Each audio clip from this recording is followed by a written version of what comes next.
Change Finding Your Fire, a weekly podcast with Meena Puri, an Ayurvedic practitioner and spiritual teacher who brings the ancient, time-tested wisdom of Ayurveda in this time of great upheaval and global ascension to inspire you to the next level of your spiritual evolution. She will discuss all topics related to your physical, mental, emotional, and spiritual health. Are you ready to be free of all suffering and soar to your heart's calling? Hello, everyone. Good morning. Welcome to our weekly Soul Talk Live podcast. So this has been a very powerful week. With the summer solstice, the energy was so strong and intense and high. And when we ask to grow, it just doesn't show up. What shows up is the work that's needed for us to grow. Many times we miss the signs. And here's why we miss the signs, because even when we are ascending into higher energy, the older programs of the psyche are still functioning. They're still working. You begin to, you catch yourself in certain areas doing the same old thing. So what's asked is that we pay attention. When we pay attention, when the awareness comes, clarity comes, is that we step up, we level up, and we do what needs to be done. And I had this, great clearing and realizations. It always happens in the nighttime. So 3:00 in the morning, I'm up fixing something on my website because I had to certain awarenesses about the system in my practice. Some things that I started to see a little, room for manipulations in my personal life. So there was a need. When I saw that, I thought, oh my God, that's why. So I had to clean that up, up level. And the lesson for me was to really become clear and create boundaries. And it's something that I have had to deal with my whole life, being an empath and a heart-centered person. I can be gullible. I want to reach out and help everyone. And after many, many, many years of hard learning, realize that I have to first make sure that all the little holes, energetic holes that I create, thank you for so much for being here, whoever's watching, and that I have to create clearer, stronger boundaries. But I can never really do that kind of work just in my mind until I see it. So when I started to see it, that fire in your heart that comes up, it's like, oh my God, it's clear seeing. So you cannot then do the work to up level. So this was a big week for me, and it really felt so good. This whole concept of taking care of yourself first, it's a process. It's a difficult one. Because we don't know what that looks like. We think we don't, because we think it looks like, eating well, exercising, and all of that. That is all true. But the inner taking care of yourself is really what holds true for you. What holds true for you? Can you honor that instead of worrying about, well, I'm going to upset this person and I'm going to upset that person? But what I have learned is that when I really am clear on taking care of myself, that feeling of, that's called self-love. It's really honoring yourself. When I pivot from that place, actually I do not upset anyone. It actually helps other people to grow. They are grateful for the opportunity to grow. They're grateful that I was truthful and I was in my integrity when I had a conversation with them. And so when we grow up, when we gain emotional maturity, we really allow others the same opportunity to do the same. So it really like a new way of feeling what it means to take care of myself first, being that as the foundation for what I can share with you, so you may rise up to your next level of evolution and growth. And I got to tell you, it just feels really good, and I wish that for all of you. So that brings me to the topic that I want to talk about today, the topic of good old self-worth. So self-worth, it is something, so self-worth is, again, every experience we have is an energy. It's the oldest energy, and my teacher told me in this way. She said everyone gets a little dollop of it. I think some people get a bigger dollop of it, a generous portion of it, this energy in their blueprint. And then couple that with the bill of goods that we are sold when we are born, that we are inherently broken. So since you are inherently broken, go ahead and, we spend our entire life chasing our tail, trying to fix ourselves, right? And there's another story that really helps with that worthlessness. We need to understand where that's coming from. Another teacher, another mentor shared with me, he said, so think about it. When you are in your mother's womb, can you be any more protected and feel safe and loved and provided for? And you have zero worries. There's nothing for you to do than just to be. Everything is dark, but you are just light. You are just, everything is taken care of for you. Then when during the childbirth, when you're kicked out of your mother's womb, that's the ego formation. The ego begins to form, and the ego thinks the world revolves around me. So the ego thinks, oh my God, you had it really good. You screwed it up. You screwed it up. It is your fault that you got separated from your creator. So look at how many things we are. So everything points to this belief, this experience that we are not good enough. Even the most put together people from the outside internally are struggling with that worthlessness, myself included. And I don't think I have ever met a person who does not struggle with that. So sometimes this worthlessness is hidden. It doesn't show up as, look, I'm not worthy enough, but it's hidden.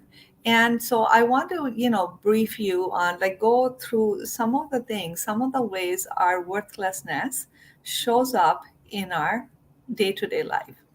And the first one, it's very close to us. It's very you'll connect with it right away. Is our inability to communicate our truth. What do I mean by that? So, have you ever had the feeling when, um, like, you want to ask for something? You want to have a communication, have a conversation saying, by the way, what you said, what did you mean by that? Because I didn't understand it. Or just even in a classroom setting, that, oh, I didn't understand it. What did you mean by that? We'd like, no, I'm the only one. Everybody else understood it. I didn't understand it. If I ask or call that person, they're going to think that I'm bothering them. So where it shows up in our communication skills. And that happens day in, day out in our close family circles. We expect the people to read our mind. And when they can't read our mind, we think, you just don't care about me. Or I just, I just had this feeling that you didn't really want to talk to me, so I didn't call you. But this is feeling within ourselves that we project onto other people. And, it can end up pretty bad when we kind of project, we blow up, because beneath this sense of, I don't want to talk, I'm going to be bothering you, is the feeling that I'm not substantial enough, because anything from me is going to be a botheration for you. It's because we don't think much of ourselves. But if we thought, no, I'm good enough, what I'm feeling is valid, I see myself, and I need to communicate, you're pivoting from a place of self honoring, self love, then the truth is the other person is never going to be bothered. But so that's the distinction, right? So it shows up, it really wreaks havoc on our relationships. So look at what causes the most damage to our relationships, whether they are intimate personal relationships, our work relationships with our colleagues, casual relationships. Relationships are good and then they fall apart. The single most thing that makes those, I think, why the relationships fall apart is a lack of communication. We do not communicate. So many times when I work with couples in their marital and in the marriage conflicts, and I tell them there are three things that they need in order to improve their relationship. They think I'm going to, tell them, communication, sex, or private time or whatever. And I say, number one, communication, number two, communication, number three, communication.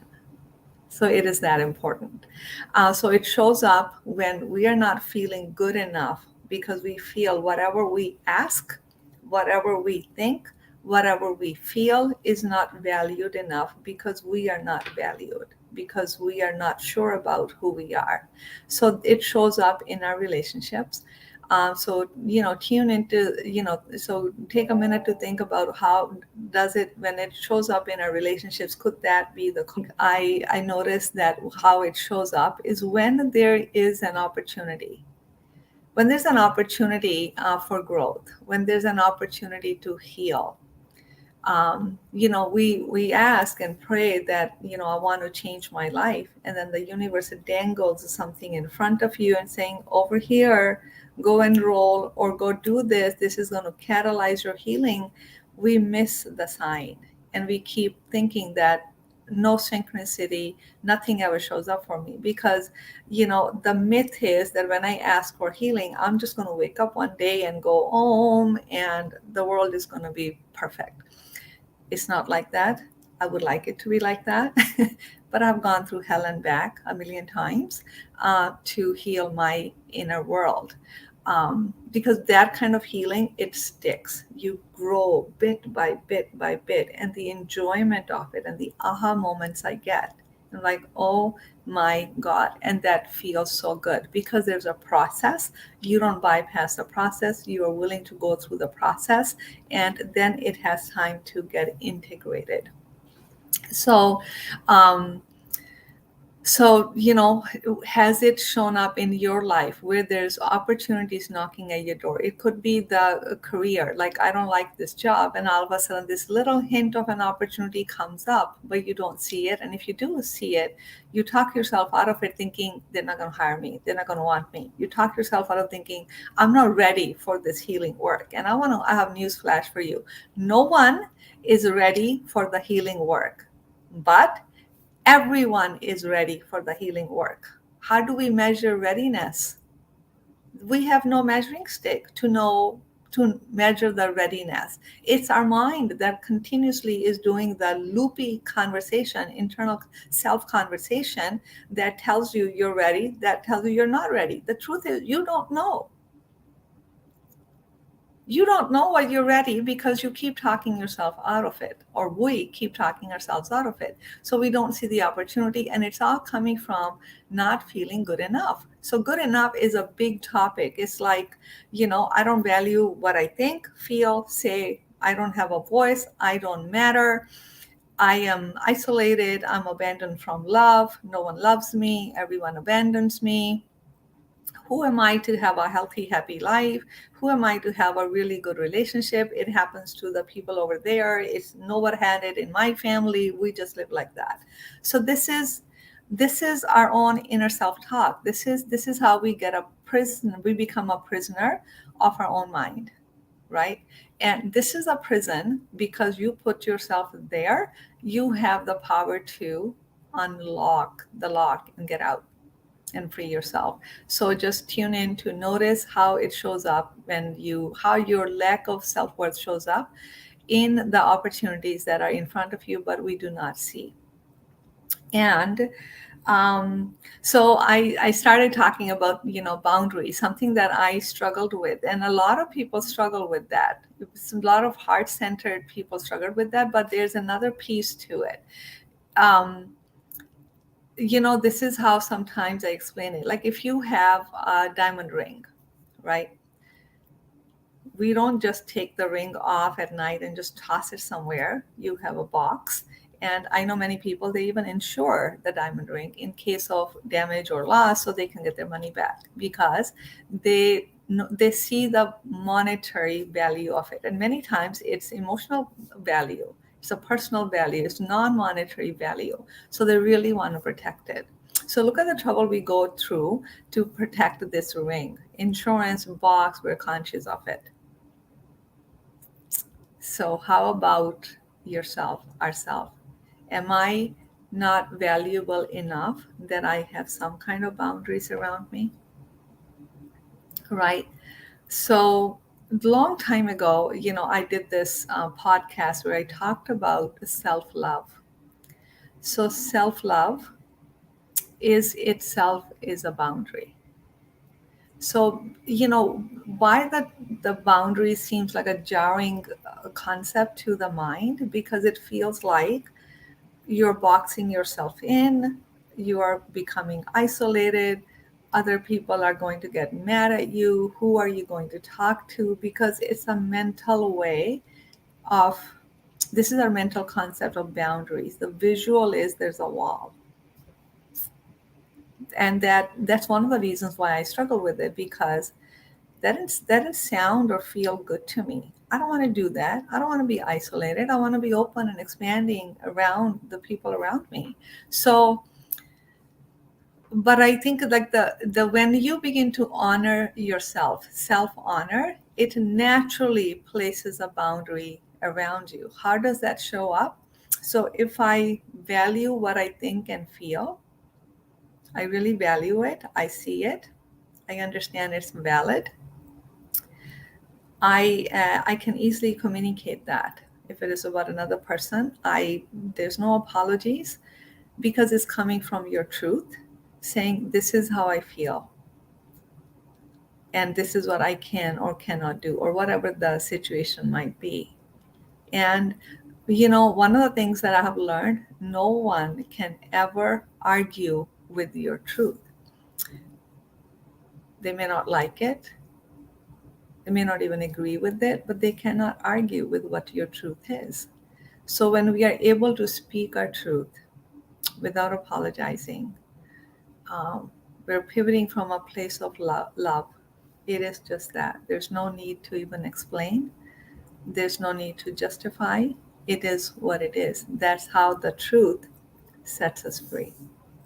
So that itself then becomes a boundary. Then you let the other person know who you are, where you stand. And then they begin to adjust their behavior, because now they know this is what you will do, you will not do, who you are. And herein lies an inspiration for themselves to rise up to the truth of who they are.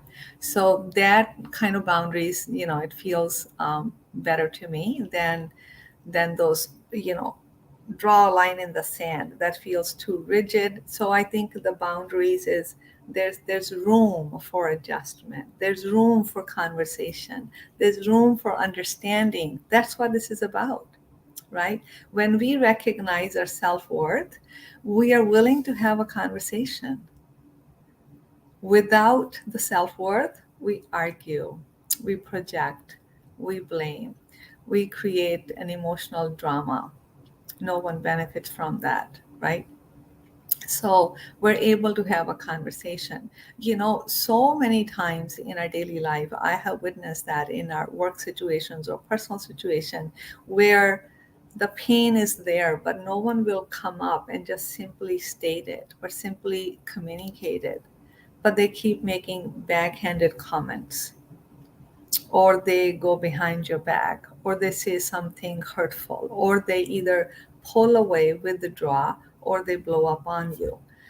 There's so much pain in dealing with each other in that way. So, um, when we recognize that we are worthy enough, we can have those adult, emotionally matured, just simply conversation. And we're willing to be wrong. We're willing to be called out and here's why. Because what we think our self worth is, it's actually not that. We think we are worthy because of how I look. So we have a standard of beauty. That's just one example. And if I don't meet that standard, I'm not good enough. Then we have this, my education, my achievements, my accomplishments. If I have all of these accomplishments, then I'm worthy. So many successful people are unhappy. They know how to be successful, they don't know how to be happy. Self worth is at the root of it. Then we have, you know, I have all this money, I have all these material things. Obviously, I know how to accomplish, sure. But there's that inner feeling of worthlessness because we keep on proving, we keep on proving, we keep on wanting to accumulate more money, more money, more money, more money, more things, more certificates, more achievements. Will finally someone see and tell me that I'm worthy enough? Because it's not related to that. It's not related to that. So I like to get to the root of it. The reason why I like to get to the root of it because I find truth in it, and that's empowering. So the truth is the fact that we are born into this magnificent human life, human experience, is because we are worthy enough to have that human experience. I mean, look in the creation. There's so many animal kingdoms and plants and insects and whatnot, right? Look at how magnificent our being is. We have a mind, we have a heart, we have a body, we can taste, run, walk, drive cars, create beautiful things around us, and communicate and sing and dance and feel the experience. Can anything be more magnificent than how our being is created? So we're worthy enough. That's why we are having the opportunity to have that experience. So worth is God given. Yes, you also got a little dallop of, like I said, or a lot of big portion of not worthlessness. But I don't know. My mm, understanding or what makes sense to me is it's like a game of hide and seek. So you spent your lifetime first, chasing your tail because you were told you're broken. And then you finally realize, no, all of you over there were lying. It's not in how much I make or accomplish that I become more worthy. It's really inside of me. It's that pure soul, spirit, pure consciousness, God that is within you. It's connection with that tells you, that gives you an experience of worthiness. So, it gets taken away mentally thinking everything is my fault, I'm not good enough, only to come full circle within ourselves to realize, wait a minute, I'm worthy enough because my creator is worthy. How can he create anything that's less than that? So we connect back with that, we come full circle with ourselves, right?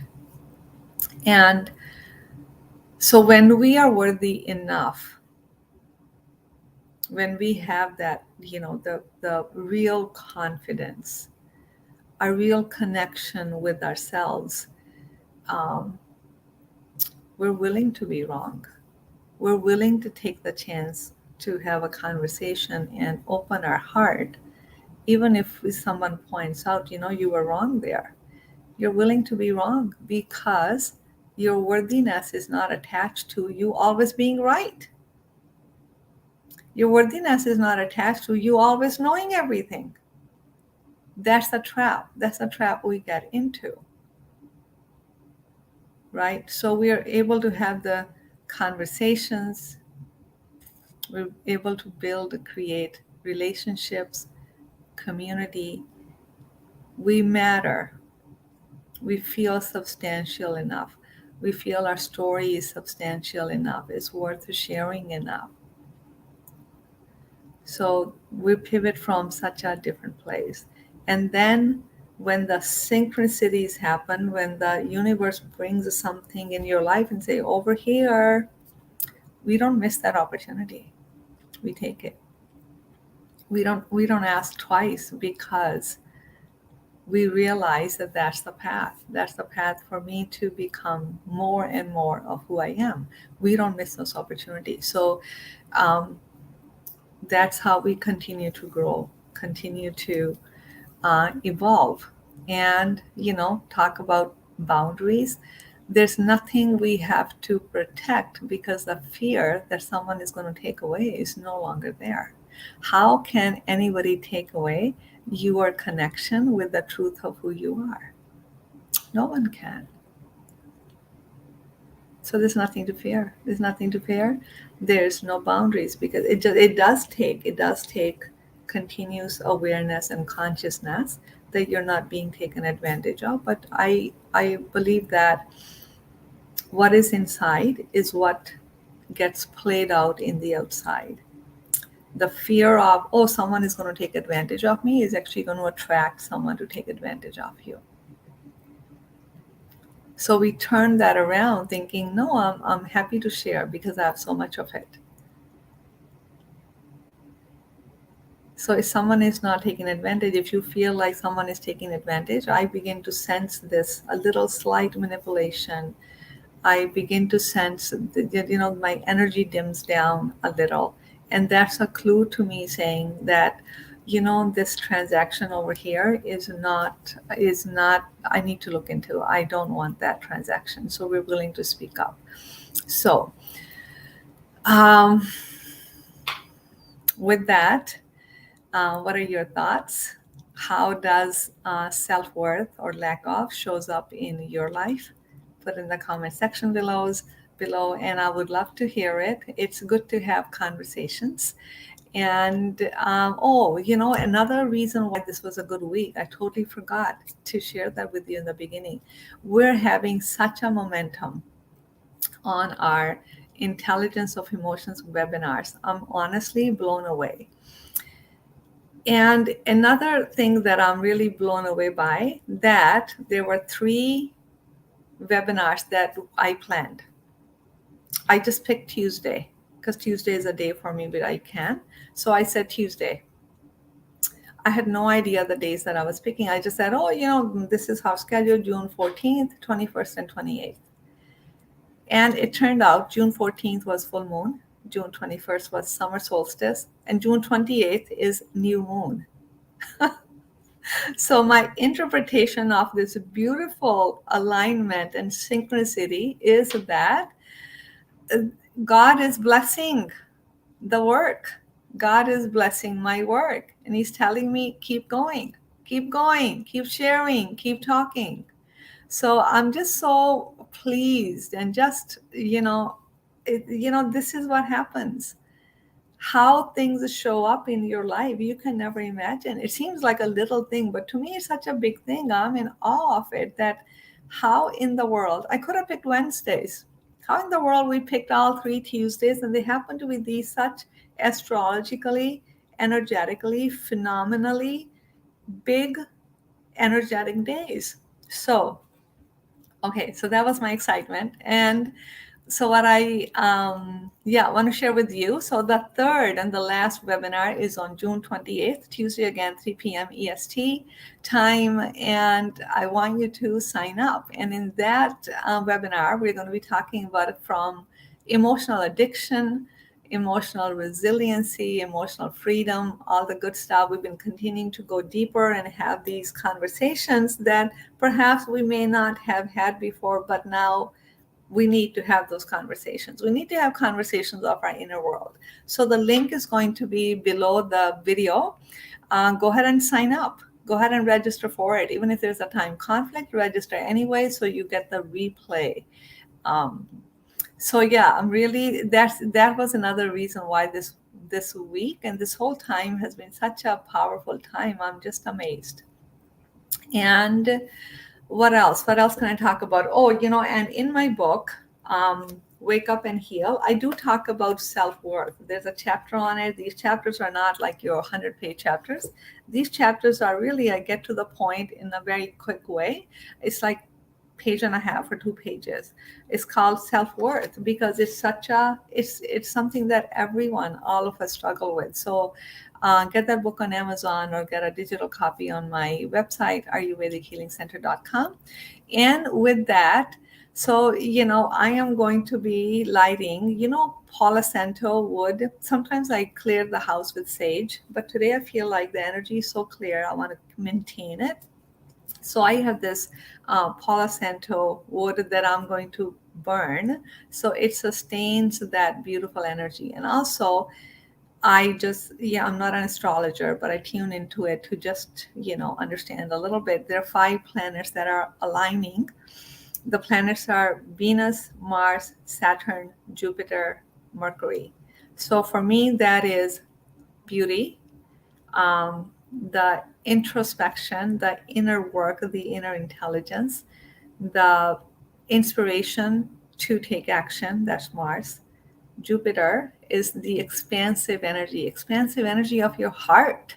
When the heart is expanded, everything we do is expanded. And Saturn is, I thought of Saturn is boundaries, right? Because Saturn disciplines you. It's boundaries. To me, that's safety, the protection of Saturn. It'll make sure that you are safe because it'll whip you into shape if you know what I mean, whip you into shape if you are not doing what you asked that you wanted to do, what you're divinely guided to do, what you're capable of doing, what you're called to do. So these signs are aligned. So that just makes me so happy. I feel like everyone is getting a universal blessing in their life, and I want that for you.